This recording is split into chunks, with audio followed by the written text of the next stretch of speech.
사이토 히토리가 말하는 1000번의 법칙 들어보겠습니다. 마음의 컵에 담긴 물을 깨끗하게 하려면 좋은 말을 반복해야 한다고 앞에서 이야기하였습니다. 바로 이 네 가지가 좋은 말의 대표적인 예입니다. 정말 감사합니다. 나는 참 행복해. 못할 것도 없지. 난 참 풍족해. 이런 말을 소리 내어 할 때 가장 중요한 것은 횟수입니다. 과연 몇 번이나 말해야 할까요? 바로 1000번입니다. 예로부터 1000이라는 숫자에는 신기한 힘이 깃들어 있다고 여겨져 왔습니다. 뭐든 좋으니 1000번을 꾸준히 하면 반드시 성공하는 법이지요. 1000번의 법칙도 마찬가지입니다. 재미있게도 뭐든 1000번 실행하면 신이 힘을 빌려줍니다. 말로 표현하는 행복. 이 시점에서 성공을 위한 혼잣말을 한 가지 더 해볼 차례입니다. 정말 감사합니다. 집에 관한 예에서 미리 느끼는 감사에 대해 이야기하였습니다. 소리어 이 말을 하다 보면 재미있게도 감사해야 할 일들 이 차례로 일어나게 됩니다. 그러니 미리 말해보세요. 정말 감사합니다. 여기서 모든 일이 시작되고 어떤 일이든 잘 풀리게 됩니다. 회사에 다닌다면 사무실에서 이 말을 해보는 것도 좋습니다. 그러면 자연스럽게 이런 생각이 떠오를 겁니다. 이렇게 무더운 날 시원한 장소에서 일할 수 있다니 난 참 행복해. 이렇게 자꾸 생각하다 보면 싫어하는 상사가 눈앞에 있어도 업무가 술술 풀리지 않아도 희한하게도 행복이 저절로 뒤따라오게 될 겁니다. 1000번의 법칙. 마음의 컵에 담긴 물을 깨끗하게 하려면 좋은 말을 반복해야 한다고 앞에서 이야기하였습니다. 바로 이 네 가지가 좋은 말의 대표적인 예입니다. 정말 감사합니다. 나는 참 행복해. 못할 것도 없지. 난 참 풍족해. 이런 말을 소리 내어 할 때 가장 중요한 것은 횟수입니다. 과연 몇 번이나 말해야 할까요? 바로 1000번입니다. 예로부터 1000이라는 숫자에는 신기한 힘이 깃들어 있다고 여겨져 왔습니다.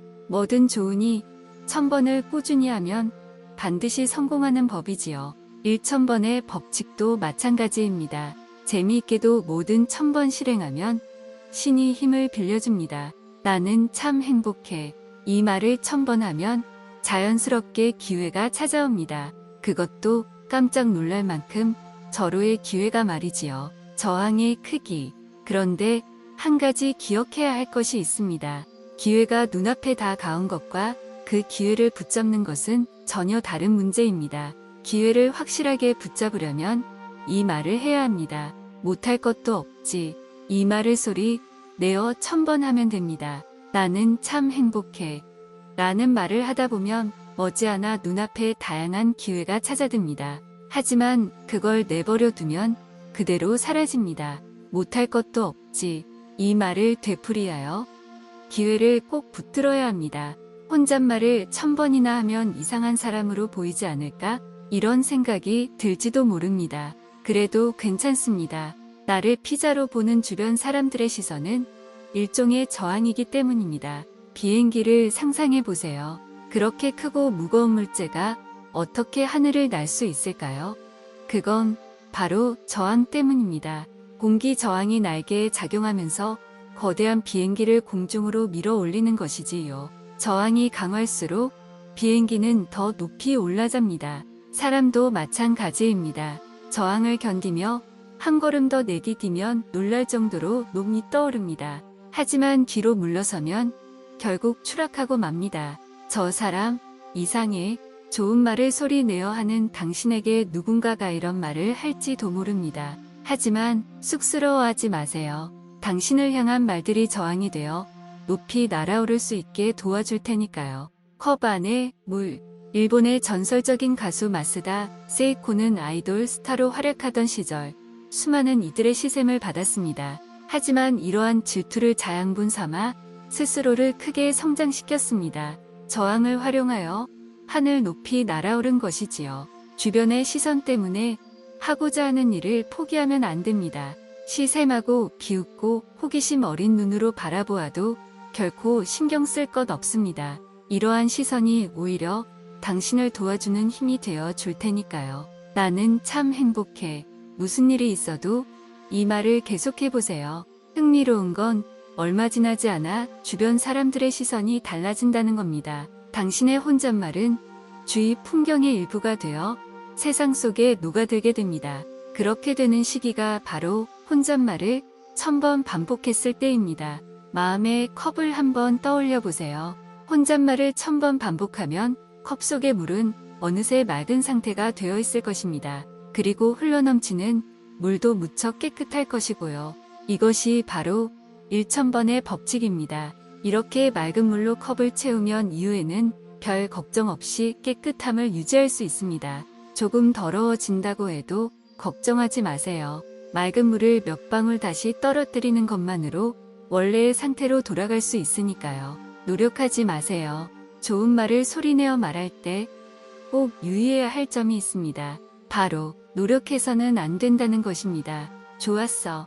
반드시 1000번을 소리내어 말해야지. 이렇게 강하게 의식하면 안 됩니다. 스스로에게 압박을 가하는 행동은 금물입니다. 노력에 해당하는 행동은 절대 하지 마세요. 자신도 모르게 입 밖으로 혼잣말이 튀어나오는 것이 가장 이상적인 상태입니다. 의식해서 말하는 것은 별 도움이 되지 않습니다. 사실 1000번의 법칙은 자연스러울 때 가장 효과가 큽니다. 조금만 생각하면 금세 이해할 수 있습니다. 몸과 마음을 자연스레 따르는 것이니 굳이 애쓸 필요가 없지요. 절대로 노력하지 마세요. 저는 20년도 넘게 이 말을 해오고 있습니다. 하지만 안타깝게도 대부분의 사람들이 이 말에 귀를 기울이지 않더군요.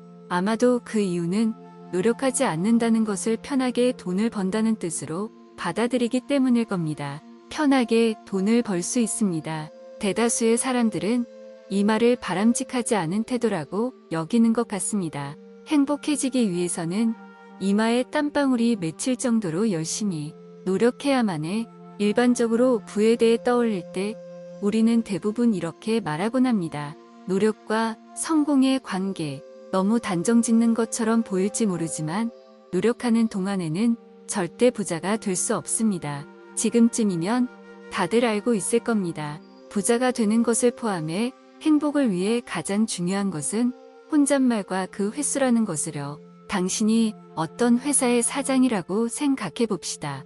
만약 매출을 5배 늘리고 싶다면 소리 내어 말하면 됩니다. 매출을 5배로 늘릴 거야. 그리고 이 말을 1000번 반복하세요. 단, 주의해야 할 점이 있습니다. 매출을 늘리려면 5배는 더 노력해야 해. 이런 말은 절대 하지 말아야 한다는 것입니다. 일반적인 회사라면 이미 최선의 노력을 기울이고 있을 겁니다. 온갖 지혜를 짜내고 직원들도 상당히 애쓰고 있는 상태일 테지요. 그런 상황에서 또다시 5배나 더 노력하자니 말도 안 되는 이야기입니다. 5배 노력한다고 매출이 5배 늘어나는 것도 아닙니다. 실제로 어느 회사가 5배의 매출을 올렸다면 그건 분명 5배 편하게 지냈기 때문입니다. 우리는 보통 하루에 8시간 일을 합니다. 5배로 돈을 벌려면 40시간이 필요합니다. 그런데 하루는 24시간뿐이니 내일까지 해도 할 일을 다 마치지 못합니다. 불가능하다는 말이지요. 그런데도 잘못을 저지르는 사람들이 여전히 많습니다. 다 함께 노력한 덕분에 매상이 크게 올랐습니다. 이런 말로 직원들을 격려하는 사장님을 저는 많이 보았습니다. 사실은 편하게 지내서 성공한 것인데 고생했기 때문이라고 미루어 짐작합니다.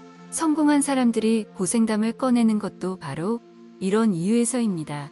다시 한번 이야기하지만 고생과 성공은 아무런 상관도 없습니다. 그런데 그 둘을 억지로 연결지어 말하려니까 그릇된 견해가 세상에 널리 퍼지고 만 것입니다. 엄격한 스승 밑에서 얻어맞아가며 기술을 익힌 석공이 어느 날 갑자기 떼돈을 벌었다고 가정해 봅시다. 돈을 번 이유는 스승에게서 독립하여 조촐하게 일을 해나가다가 돌을 두기 위해 거의 공짜나 다름없이 산 땅의 가격이 급상승해서였습니다. 누군가는 그 석공이 어려운 시간을 버텨낸 끝에 그런 큰 돈을 벌었다고 우길지도 모릅니다. 힘든 수업과 땅값 상승은 아무런 연관도 없는데 말이지요. 잘못된 노력. 성공한 인물의 대표적인 사례로 자주 언급되는 인물이 파나소 미의 설립자 마쓰시타 고노스케 회장입니다. 마쓰시타 고노스케는 초등학교밖에 졸업하지 못했는데 피나는 노력을 했기에 큰 성공을 거두었다고들 이야기합니다. 정말 그럴까요? 정작 마쓰시타 고노스케 본인은 이렇게 말합니다. 제 노력은 전체 성공 중에서 고작 1% 정도에 불과합니다. 99%는 좋은 운과 훌륭한 직원들과의 만남, 그리고 멋진 아이디어를 얻을 수 있었던 덕분입니다. 마쓰시타 고노스케가 그런 위인이 된 것도 노력과 성공이 아무런 상관도 없음을 잘 알고 있었기 때문입니다. 그래서 큰 성과를 거둘 수 있었던 것이지요. 노력이라는 것은 하기 싫은 일을 억지로 하는 것입니다. 하기 싫은 일을 하는 사람이 행복할 리가 없지요. 이런 잘못된 노력을 하면 인간은 불행해집니다. 행복과 노력 사이에는 아무런 관계도 없습니다. 오히려 잘못된 노력은 불행으로 다가가는 지름길입니다. 저 세상에서는 내가 돈가스 덮밥을 되고 싶다고 생각만 해도 눈앞에 원하는 것이 즉시 나타납니다. 원하는 것을 소리 내어 말하면 바로 이루어지지요. 왜냐하면 저 세상은 영혼의 세계, 상념의 세계이기 때문입니다. 그런데 우리가 사는 이 세상은 물질의 세계이자 3차원의 세계입니다. 즉, 아무리 소원을 말해봤자 결코 이루어지지 않지요. 바라는 것을 이루려면 행동해야 합니다. 그럼 어떤 행동을 하면 좋을까요? 바로 여기서 많은 사람들이 노력을 떠올립니다. 하지만 노력을 바탕으로 한 행동에는 반드시 무리가 따르게 마련입니다. 반대로 자연스러운 행동을 할 때는 부담스럽다는 느낌이 들지 않습니다. 게임을 한번 떠올려 보세요. 게임을 하는 사람은 결코 고생스러워하지 않습니다. 아, 게임을 하고 싶다. 그저 이렇게 말하는 것만으로 별다른 노력 없이 자연스럽게 게임의 세계로 들어갑니다. 다른 일들도 마찬가지입니다.